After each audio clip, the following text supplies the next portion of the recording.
तो शुरू करते हैं आज की कंप्यूटर क्लास। तो आज हमारा टॉपिक है एडिटिंग ए वर्कशीट। एक वर्कशीट में हम कैसे कैसे और क्या क्या एडिटिंग कर सकते हैं, इसका सारा प्रैक्टिकल करेंगे आज।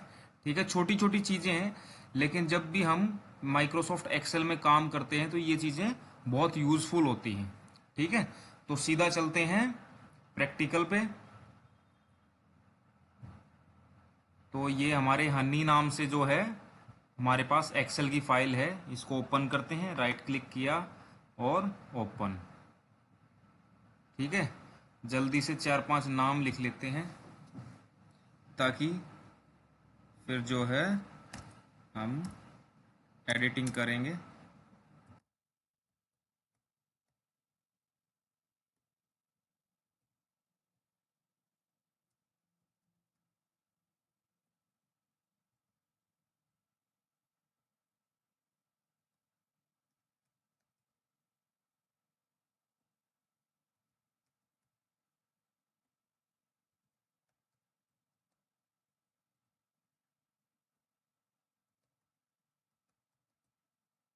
ठीक है, ये वैसे ही लिखे हैं बस ताकि हम इनके ऊपर काम कर सकें। कुछ कुछ लिखा हुआ होगा तभी तो हम एडिट करेंगे ना कुछ। ठीक है, अब देखो हमारे पास ये 7 नाम हैं। ठीक है, अब देखते हैं एडिटिंग में पहले हमें क्या करना है। A, editing data in a cell. एक सेल में जो डाटा लिखा हुआ है उसको एडिट करना है, यानी कि उसमें कुछ चेंज करना है हमको। ठीक है, तो हम कैसे करते हैं? तो ये तो है शॉर्टकट, ये तो है शॉर्टकट। ये याद नहीं रखने हैं, कभी नहीं आएंगे एग्जाम में। जो तुमको याद रखना है वो ये याद रखना है। ठीक है, ये तो किसी सेल के अंदर कुछ लिखा हुआ है तो उसको चेंज करने के लिए हम क्या करते हैं, double click in the cell. चलो करके देखते हैं। जैसे ये प्रियंका है। ठीक है, इस प्रियंका के सेल के ऊपर गए। ठीक है, और डबल क्लिक जैसे ही करोगे इस पे, देखो कर्सर आ जाएगा। जैसे डबल क्लिक किया आ गया ना, ये ब्लिंक होने लग गया कर्सर। अब इसमें हम कुछ भी लिख सकते हैं। ठीक है, जैसे प्रियंका, दोबारा से लिख दिया मैंने। जैसे कुछ भी चेंज करना हो, यानी कि मॉडिफाई करना हो, कुछ भी एडिट करना हो इसमें। ठीक है, दोबारा से इसको लिख देते हैं प्रियंका। ठीक है, अब चलते हैं बी। बी क्या है? Replacing data in a cell, यानी कि जो डाटा हमारे सेल में लिखा हुआ है उसको हमको रखना ही नहीं है, उसकी जगह और कुछ लिखना है। तो क्या करना है, देखो single click on sale and type new data. आपकी बात डबल क्लिक नहीं करना है, सिंगल क्लिक करके सीधा लिखने लग जाओ। जैसे कि यश की जगह मेरे को मनीष लिखना है, तो सिंगल क्लिक किया, इस देखो इस सेल के ऊपर आए, माउस से सिंगल क्लिक किया और लिखना चालू कर दिया, तो डाटा रिप्लेस हो गया। ठीक है, फर्क समझ गए ना? जो एडिट करना था उसमें तो क्या किया था हमने, डबल क्लिक करते हैं। जैसे ही डबल क्लिक करेंगे हम तो क्या होगा, वो पूछेगा भी क्या करना है, उसको मिटाएगा नहीं लेकिन। ठीक है, अब जैसे ये देखो शो होने लग गया ना इसमें कर्सर। ठीक है, तो ये होता है एडिट। और रिप्लेस क्या होता है, उसकी जगह दूसरा बदलना। उसमें जो है हम डबल क्लिक नहीं करते, उसमें हम सिंगल क्लिक कर देते हैं। जैसे इस हन्नी की जगह मेरे को सोहन लिखना है, तो इसके ऊपर आए, सिंगल क्लिक किया और सीधा टाइप करना शुरू कर दिया। ठीक है, तो ये होता है रिप्लेस। अब आ गया moving data. Move cell contents using cut and paste. एक तो हम सिंपल कट एंड पेस्ट से जो है क्या कर सकते हैं, मूव कर सकते हैं डाटा। तो वो मूव करना होता है वहां से हटाना और जगह लेके जाना। ठीक है, और दूसरा होता है move cell contents by dragging cell border. तो पहले कट एंड पेस्ट वाला करते हैं। कट एंड पेस्ट से कैसे करते हैं, देखो इसके ऊपर सेल के ऊपर गए, साहिल को राइट क्लिक किया, यहाँ से कट कर लिया और यहाँ आए, जहाँ भी पेस्ट करना हो वहाँ पे राइट क्लिक किया और पेस्ट। ठीक है, वहाँ से कट के यहाँ आ गया, तो इसको मूव बोलते हैं। ठीक है, तो हमने क्या किया, कट पेस्ट। और दूसरा तरीका उसने क्या बताया, मूव सेल बॉर्डर्स। जैसे ये है सोहन। ठीक है,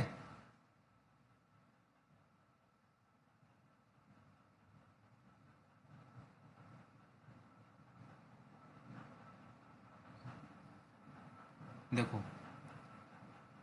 आ गया ना यहाँ।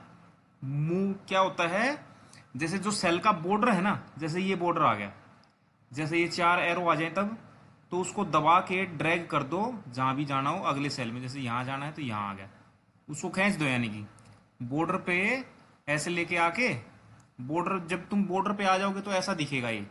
ठीक है, उस टाइम माउस का लेफ्ट बटन दबाए रखो और जहां भी लेके जाना है वहां जाके छोड़ दो।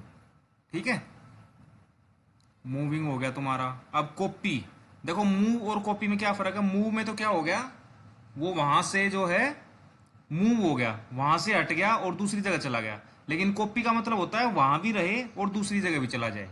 ठीक है, इसमें क्या होता है, या तो कॉपी एंड पेस्ट कर लो सिंपल। कॉपी एंड पेस्ट करोगे तो कैसे होता है, जैसे मनीष है, मेरे को यहाँ से मैंने राइट क्लिक किया, कॉपी करो यहाँ से कॉपी, और फिर यहाँ आके पेस्ट। ठीक है, कर दिया ना, देखो वहां भी रह गया।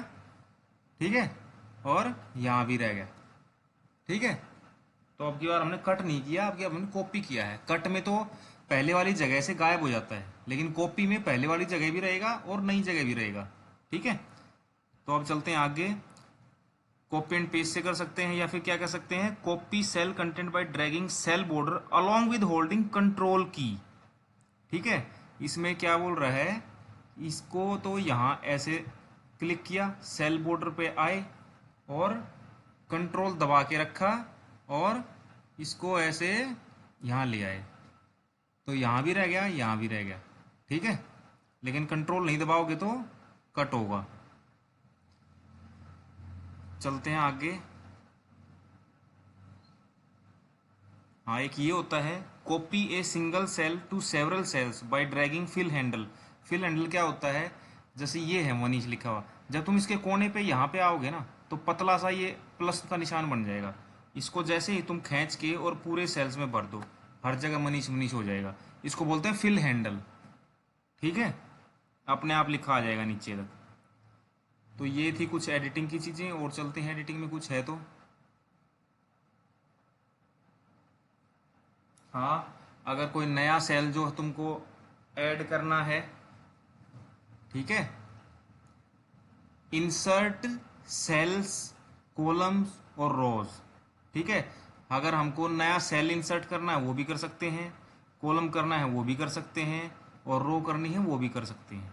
ठीक है, कैसे करते हैं, राइट क्लिक ऑन सेल और इंसर्ट। ठीक है, करके देखते हैं। जैसे ये है पायल, इस पर मैं राइट क्लिक किया, इंसर्ट पे गए, फिर ये पूछेगा कहाँ पे।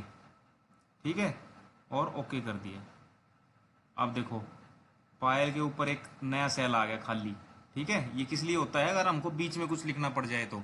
ठीक है, जैसे मनीष पे राइट क्लिक किया, इंसर्ट पे क्लिक कर दिया, इंसर्ट पे, फिर वो पूछेगा कहाँ पे इंसर्ट। ठीक है, शिफ्ट सेल डाउन करने हैं, अप करने हैं, कैसे भी कर सकते हो तुम। ठीक है, अब चलते हैं डिलीट। डिलीट कैसे करते हैं, राइट क्लिक ऑन सेल और डिलीट। जैसे कुछ डिलीट करना हो, तो जैसे आदित्य डिलीट करना है तो क्या करेंगे, राइट क्लिक और डिलीट। ठीक है, ओके, हो गया डिलीट। ऐसे डिलीट करते हैं। Auto fill handle, creating a series, ये दिखा देता हूँ तुमको। जैसे हमने इस पे लिखा 1। ठीक है, फिर क्या करो, यहाँ पे इसके कोने पे आओ। ठीक है, और ऐसे इसको खींच दो, फिर जो ये है इस पे क्लिक करो प्लस के निशान पे, और फिर फिल सीरीज पे क्लिक कर दो, तो अपने आप पूरी गिनती आ जाएगी। यानी कई बार अगर तुमको गिनती लिखने की ज़रूरत है तो तुम क्या करोगे, सिंपल 1 लिखोगे और इसको नीचे तक ड्रैग कर दोगे। ठीक है, फिर जाओगे इस पे और फिल सीरीज। ठीक है, और इसको आगे और भी आगे करना है तो और भी आगे हो जाएगा ये। ओके, तो ये थे कुछ।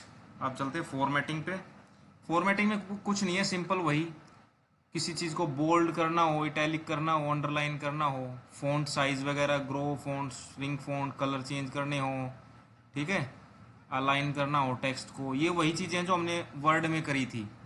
ठीक है, जैसे करके दिखा देता हूँ, एक ही पे सब कुछ लगा के जैसे ये सोहन है, इस सोहन को बोल्ड करना हो तो यहाँ पे जाएंगे होम टैब में, फ़ॉन्ट ग्रुप में, जैसे बोल्ड जैसे ही दबाऊंगा ये देखो बोल्ड हो गया ना, थोड़ा मोटा हो गया। इटैलिक करना हो टेढ़ा हो जाएगा, अंडरलाइन करना हो अंडरलाइन हो जाएगा। ठीक है, देखो जैसे अंडरलाइन हो गया ना सोहन। तो वही सब चीज़ें हैं जो हमने कलर वगैरह वाली, वो हम यहाँ भी कर सकते हैं, यानी कि जो वर्ड में चीज़ें की थी हमने, कलर वगैरह चेंज करना, साइज बढ़ाना, वो सब हम यहाँ भी कर सकते हैं। ठीक है, तो क्लास में आओ जब, इनका हर एक का प्रैक्टिकल करना है। ठीक है, अब आ जाओ बेटा फॉर्मेटिंग रोज एंड कॉलम। कई बार क्या होता है, देखो दिखा देता हूं मैं तुमको इनका प्रैक्टिकल करके। एक नई शीट ले लेते हैं।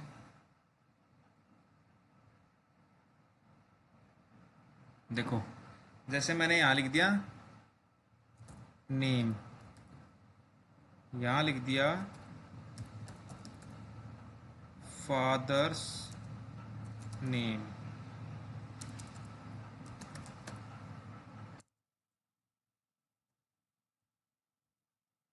ठीक है, लेकिन तुम देखोगे ये जो फादर्स नेम है ये बड़ा हो गया, इससे बाहर निकल गया, बी कॉलम से सी में चला गया। तो इसका मतलब हमको बी कॉलम थोड़ा चौड़ा करना पड़ेगा। ठीक है, तो एक तो तरीका है, क्या है कि इस पे क्लिक किया, ठीक है, इस कॉलम की हेडिंग पे यानी कि बी पे क्लिक कर दिया, ये सेलेक्ट हो गया। ठीक है, फिर राइट साइड में जैसे आओगे तो जैसे ही ये डबल हेडेड एरो आए, ऐसा एक सीधा डंडा और ये डबल हेडेड एरो, तो इसको माउस से पकड़ के लेफ्ट क्लिक करके ऐसे खींच दो जितना भी चौड़ा करना है अपने कॉलम को। देखो हो गया ना, अब ये बी हमारा चौड़ा हो गया कॉलम, अब इसमें हम आराम से लिख सकते हैं। दूसरा तरीका क्या होता है, जैसे दूसरा करके दिखाता हूं, जैसे यहां लिखा है हमने मदर्स नेम। ठीक है, इसी तरह ये भी चला गया। तो एक तो वो तरीका था जो हमने खुद खींच के किया, दूसरा तरीका है इसको यहां से सेल को सेलेक्ट करो, फिर कहाँ जाओ, होम टैब में सेल्स ग्रुप में फॉर्मेट कमांड पे, फॉर्मेट में जाके और जो ये इसको कर दो ऑटो फिट कॉलम, यानी कि ऑटो फिट, अपने आप फिट हो जाए कॉलम। जैसे इस पे करोगे तो जितना वो लिखा हुआ है उतने पे अपने आप हो जाएगा। तो दो तरीके हो गया, एक तो खुद करना माउस से और दूसरा ऑटो फिट। ठीक है, तो ये दोनों तरीके तुमको आने चाहिए कि हम कॉलम को, कॉलम की विड्थ को, विड्थ क्या होती है, चौड़ाई, कॉलम की चौड़ाई को हम कैसे जो है चौड़ा या कम कर सकते हैं। ठीक है, तो दो तरीके हैं, एक तो मैनुअल हो गया हमारा जो हमने माउस से खुद किया, और दूसरा हो गया फॉर्मेट जो बटन पे जाके ऑटो फिट वाले से। ठीक है, सेम इसी तरह रो को कर सकते हैं। ठीक है, जैसे हमने रो में कुछ लिखा हुआ है, तो एक तो देखो खुद रो को सेलेक्ट करा और यहाँ पे आए, ऐसे कितना भी बड़ा चौड़ा कर लो इसको, इस रो को देखो 2 नंबर वाली रो को कितना चौड़ा कर दिया मैंने। ठीक है, फिर इसको कम करना है तो ऐसे ही माउस से पकड़ के ऐसे ऊपर कर दिया। ठीक है, तो ऐसे ही इसको कर सकते हैं। ओके, तो ये फॉर्मेटिंग है बेटा तुम्हारी। अब चलते हैं नोट्स पे। एक लास्ट टॉपिक बच गया है कल के लिए सिर्फ, charts. Charts in Microsoft Excel, बहुत इंटरेस्टिंग टॉपिक है, कल इस यूनिट को खत्म कर देंगे। ठीक है बेटा, तो आज के लिए सिर्फ इतना ही। Thank you.